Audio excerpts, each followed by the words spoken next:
J'ai toujours été fasciné par le décalage qui existe entre, d'un côté, la réalité historique de la gothique, et de l'autre, la perception qu'on en a aujourd'hui. Historiquement, la gothique, c'est une calligraphie inventée pour écrire le latin, et qui a été utilisée dans toute l'Europe pendant des siècles. Par exemple, elle avait un très grand succès en Espagne.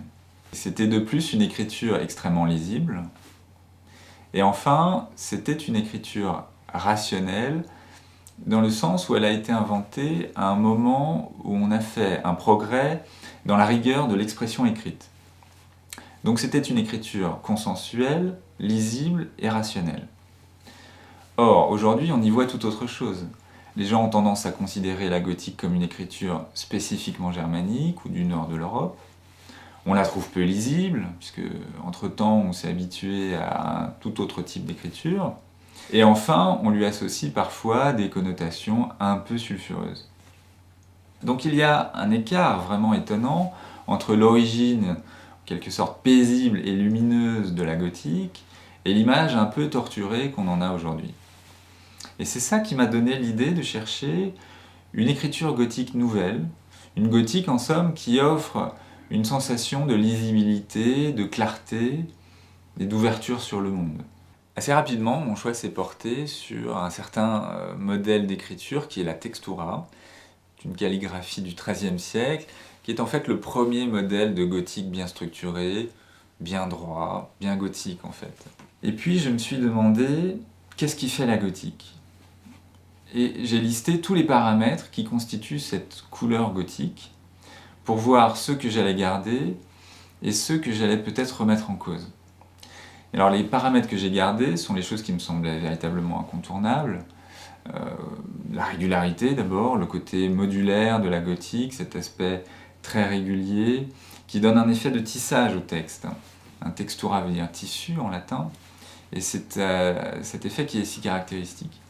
Le premier axe de recherche a été de donner à ces caractères ce que j'appelle de la familiarité.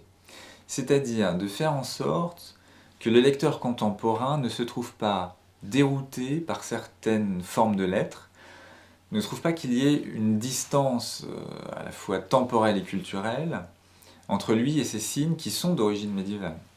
De la même façon, j'ai cherché à modifier certaines formes gothiques qui pouvaient nous apparaître comme étranges ou peu lisibles.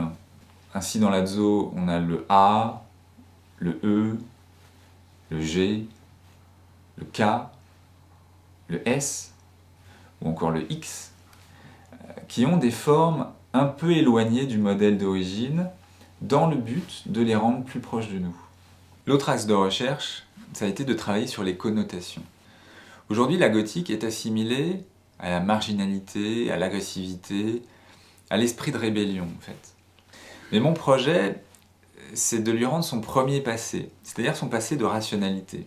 Alors j'ai travaillé sur l'idée d'arrondir les angles, de supprimer tout le côté pointu et piquant des lettres. Et au contraire, de travailler sur la courbe, d'amener de la douceur dans ces signes, et par la tension des courbes, tenter de conserver toute la rigueur de la gothique d'une part, mais aussi de révéler sa dimension humaine qui était présente à l'époque et qu'on ne voit plus vraiment aujourd'hui. Alors là, j'avais obtenu un premier ensemble de formes de bas de casse, qui sont la base de l'écriture gothique.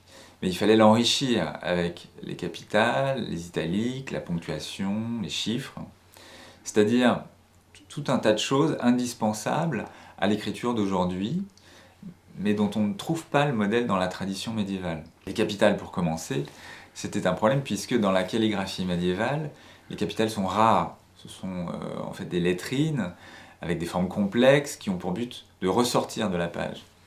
Tandis qu'aujourd'hui, la capitale a pour fonction de marquer le début d'un mot ou d'une phrase, mais en s'intégrant dans le rythme de la page. Donc, impossible de repartir de la structure des lettrines médiévales. Et alors j'ai pris le parti, après différents essais, de créer des formes capitales plus ou moins inspirées de la capitale romaine, mais qui sont en réalité des formes inventées de toutes pièces et qui ont pour vertu de s'allier de manière harmonieuse au rythme des bas de case. Puis ensuite, l'italique, c'était là un autre défi, puisque l'italique n'existait tout simplement pas au Moyen-Âge. Donc il m'a fallu repartir du modèle de chancelière de la Renaissance, mais en le rigidifiant, en lui donnant plus de verticalité, plus de rigueur, ce qui le rapprochait de cette esthétique médiévale présente dans les bas de casse. Autre expérimentation encore, j'ai voulu décliner ce caractère dans un grand nombre de graisses, parce que ça correspond aux attentes d'aujourd'hui, et aussi parce que c'était un défi intéressant. Ça m'intéressait de voir ce que donnerait quelque chose d'aussi improbable qu'une gothique ultra light italique. Et puis après, de la faire jouer avec un bold plus proche de l'esprit d'origine. Donc l'Azo est en réalité plus une vision de la gothique qu'une gothique proprement dite. C'est une hypothèse de gothique contemporaine, mais c'est en tout cas une gothique qui, je crois, peut répondre à tous les besoins de la communication d'aujourd'hui.